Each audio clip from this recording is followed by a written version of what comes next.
வந்து ஒரு டாபிக் கொடுத்து இன்னைக்கு ஜஸ்ட் ஸ்மால் மெசேஜ் பைபிள் இருக்கிற ஒரு வேர்சஸ் பற்றி எனக்கு தெரிஞ்சதை நாங்கள் சொல்றதுக்காக வந்துருக்கிறேன். ஸோ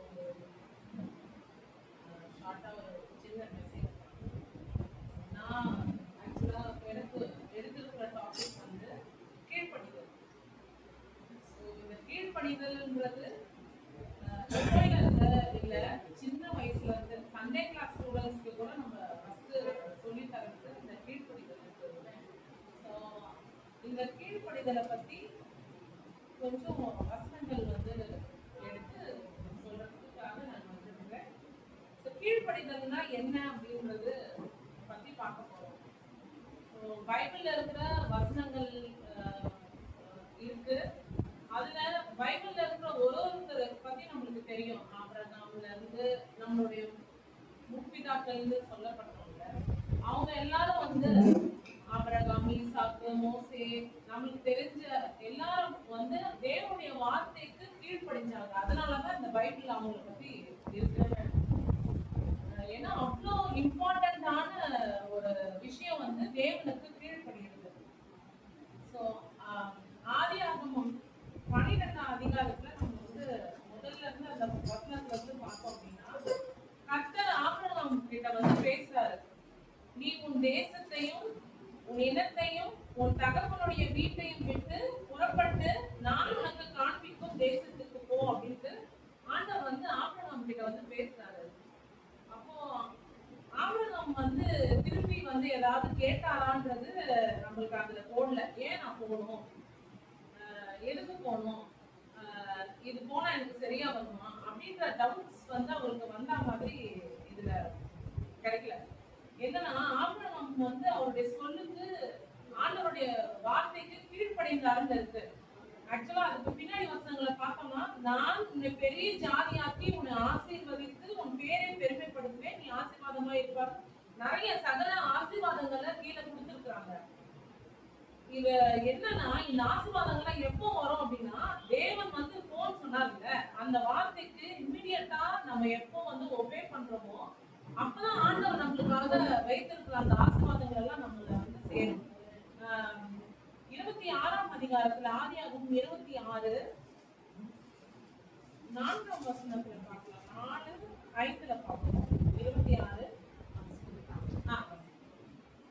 ஆபிரகாம் என் சொல்லுக்கு கீழ்ப்படிந்து என் விதிகளையும் என் கற்பனைகளையும் என் நியமங்களையும் என் பிரமாணங்களையும் கைக்கொண்டபடியினால் நான் உன் சந்ததியை வானத்தின் நட்சத்திரங்களைப் போல பெருக பண்ணி உன் சந்ததிக்கு இந்த தேசங்கள் யாவையும் தருவேன்.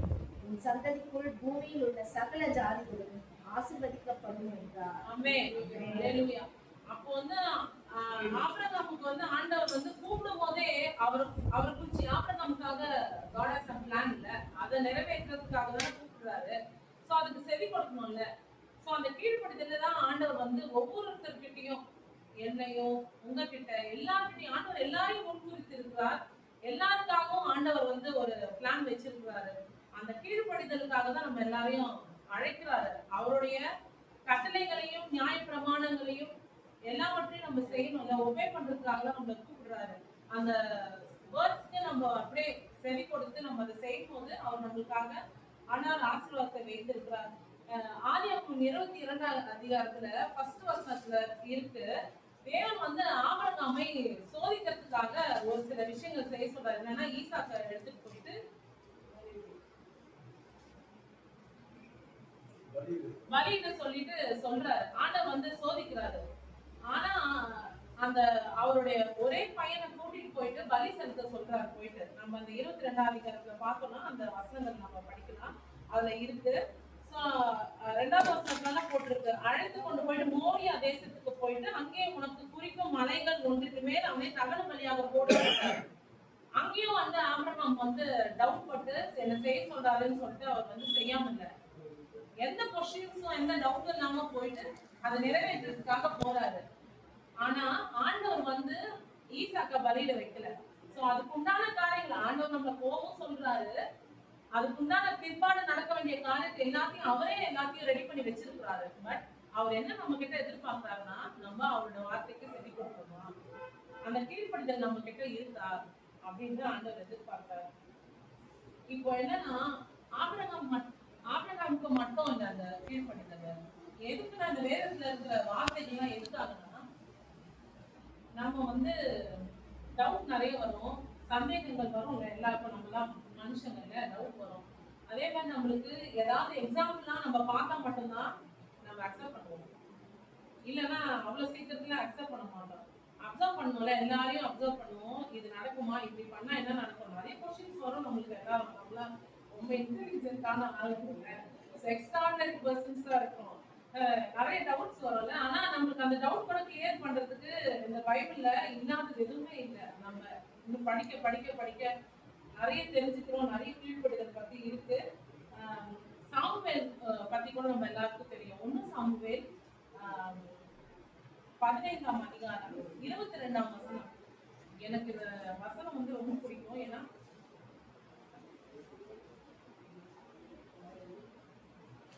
15ஆம் அதிகாரம் 22ஆம் வசனத்துல பார்ப்போம். நம்ம பலியை பார்க்கிலும் கீழ்ப்படிதல் பத்தி அந்த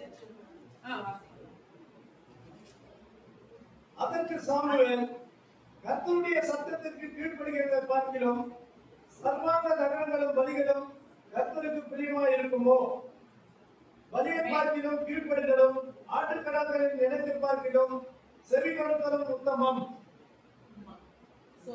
இங்க பாக்க நம்ம பலி செலுத்துவாங்கல்ல, அந்த காலத்துல எல்லாரும் பலி செலுத்துறாங்க. இப்போ கூட உலக நடைமுறைப்படி எல்லாரும் போய் அவங்க இதுக்கு போயிட்டு பலி செலுத்துறாங்க, எல்லா காரியங்கள் பண்றாங்க. ஆனா ஆண்டவர் வந்து அதை எதிர்பார்க்கல. எல்லாத்துக்கும் எல்லா பாவத்துக்கும் நிவாரணமா அவரையே சிலுவையில கொடுத்து வெற்றி சிறந்தாரு. எல்லா பாவத்தையும், நோய், சாபம் எல்லாத்தையும் ஜெயிச்சிட்டாரு. அவரு இப்ப நம்ம கிட்ட எக்ஸ்பெக்ட் பண்றது என்னன்னா, ஈஸியா கொடுத்துட்டாரு எல்லாத்தையும். நீ ஜஸ்ட் என்னோட வார்த்தைகளை ஏற்றுக்கொண்டு ஜஸ்ட் ஒபே பண்ண, அது போதும் அப்படின்னு சொல்றாரு.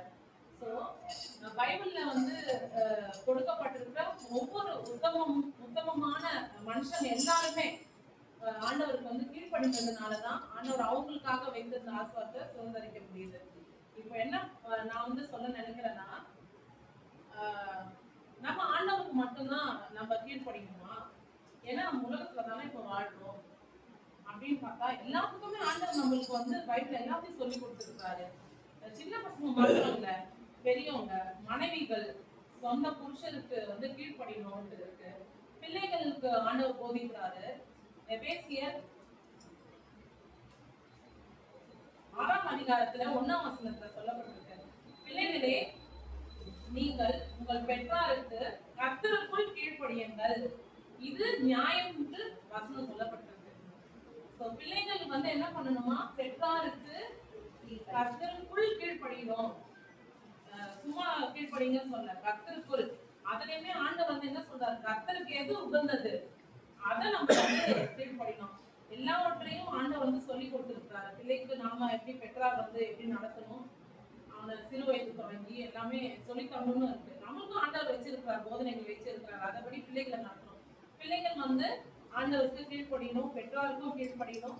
ஏன்னா நீதிமொழிகளை சொல்லப்பட்டிருக்கு, பிள்ளைகள் வந்து என்ன பண்ணும், தன்னுடைய தகப்பனுக்கும் தாய்க்கும் அவருடைய கற்பனைகளை காத்துக்கொள்ளணும், அவங்களுடைய தாயின் போதகத்தை தள்ளக்கூடாது. எப்போ வரைக்கும்னா முதிர் வயது, அவங்களுடைய அம்மா வந்து தாய் வந்து முதிர் வயது ஆகும் வரைக்கும் அவங்களை அசட்டை பண்ணக்கூடாது அப்படின்ட்டு வேதம் சொல்லுது. அப்படின்னா என்ன அர்த்தம்னா, தாய் வந்து முதிர் வயது ஆகுறாங்கன்னா ஆட்டோமேட்டிக்கா அப்போ பையனும் பெருசாயிவாங்க, இல்ல பொண்ணும் மகளும் பெருசாயிவாங்க. அப்ப நீங்க பெருசானா கூட உங்க தாயையும் தகப்பனையும் நீங்க கனம் பண்ணணும். ஏன்னா பூமியில உங்களுடைய வாழ்நாள் வந்து நீதி திருப்பதற்கு அப்படின்ட்டு தாயும் தகப்பனையும் கனம் பண்ணுங்கன்னு போடப்பட்டிருக்கு. சோ உலகத்திலயும் நம்மளுக்கு உலக பிரகாரமா நம்ம வாழ்நாள் நல்லா இருக்கணும், நம்ம நல்லா ஜீவிக்கணும்னா தாயும் தகப்பனையும் கனம் பண்ணணும். ஏன்னா அது வந்து முதலாம் கற்பனையா இருக்குதுன்னு வேதம் சொல்லுது. அந்த கற்பனைக்கு நாம கீழ்ப்படுகிறவங்களா இருக்கணும். சோ நாம யாருக்கெல்லாம் கீழ்ப்படியணும், யாரெல்லாம் வந்து கீழ்ப்படிஞ்சாங்க அப்படின்ட்டு இருக்கு. என்னன்னா, இயற்கை ஆண்டவர் உண்டாக்குனார்ல, காற்றும் கடலும் அவருடைய சத்தத்துக்கு அடங்கி கீழ்ப்படிந்துதான். அவர் கட்டளையிட்ட போது அமைதலா இறையாரை அமைதலா இருன்னு சொன்னார். சோ இயற்கை கூட அவருக்கு ஒபே பண்ணுச்சு. பிசாசுக்கு கமாண்ட் பண்ணாரு, பிசாசுகளும் கீழ்ப்படிந்துதான். சோ எல்லாமே கீழ்ப்படியும் போது ஆண்டவர் நமக்காக வைத்திருக்கிற அந்த வார்த்தைக்கு நாம செவி கொடுத்து நம்ம கீழ்ப்படியணும். ஏன்னா ஆண்டவருக்கு அது பிரியமானதா இருக்குதுன்ட்டு வேத வசனத்துல சொல்லப்பட்டிருக்கிறது. சோ இப்படி ஆண்டவருக்கு நம்ம பிரியமானதை செய்யும் போது ஆண்டவர் நம்மளுக்காக வைத்திருக்கிற எல்லா பிளான்ஸையும் வந்து ஆண்டவர் நிறைவேற்றுகிறவரா இருக்கிறார். நம்ம உலக பிரகாரமா நம்மளுடைய மேல் அதிகாரிகளுக்கு கூட நம்ம கீழ்ப்படியணும்னு போடப்பட்டிருக்கு. ஏன்னா உலகத்தோட நம்ம ஒட்டுதானே வாழணும். சோ அவங்க கிட்டயும் போய் நான் ஆண்டவருக்கு கீழ்ப்படியும், உங்களுக்கு கீழ்ப்படிய மாட்டேன்னு சொல்லக்கூடாது. அதையும் நம்மளுக்கு போதிச்சிருக்கிறாரு. உலக பிரகாரமாவும் நம்ம எப்படி நடக்கணும், பெரியோர்களுக்கும் நம்ம எப்படி கீழ்ப்படிந்து நடக்கணும், நம்ம பெற்றாருக்கு உடன் பிறந்தவர்களுக்கு இணையதள பந்துக்கள் மத்தியில நம்ம நல்லா இருக்கிறதுக்கு, நெய்பர்ஸ் மத்தியில நம்ம நல்லா இருக்கும்படியாக நம்மளோட நடக்கை நிமித்தம் அவங்களை ஆதாயப்படுத்திக் கொள்ளணும் அப்படின்ற எல்லா கற்பனைகளையும் ஆண்டவர் கொடுத்திருக்கிறார். அவருடைய நியாய பிரமாணங்களையும் அவருடைய வேத வசனங்களின்படி நம்ம கீழ்ப்படிந்து நடந்தால் ஆண்டவர் நம்மளுக்கு வைத்திருக்கிற சகல ஆசீர்வாதத்தையும் நம் தந்த நன்மையினாலும் கிருபையினாலும் நம்மை வழி நடத்துவார். கர்த்தருடைய நாமத்துக்கு ஸ்தோத்திரம். ஆமென். ஆமென். ஹல்லேலூயா.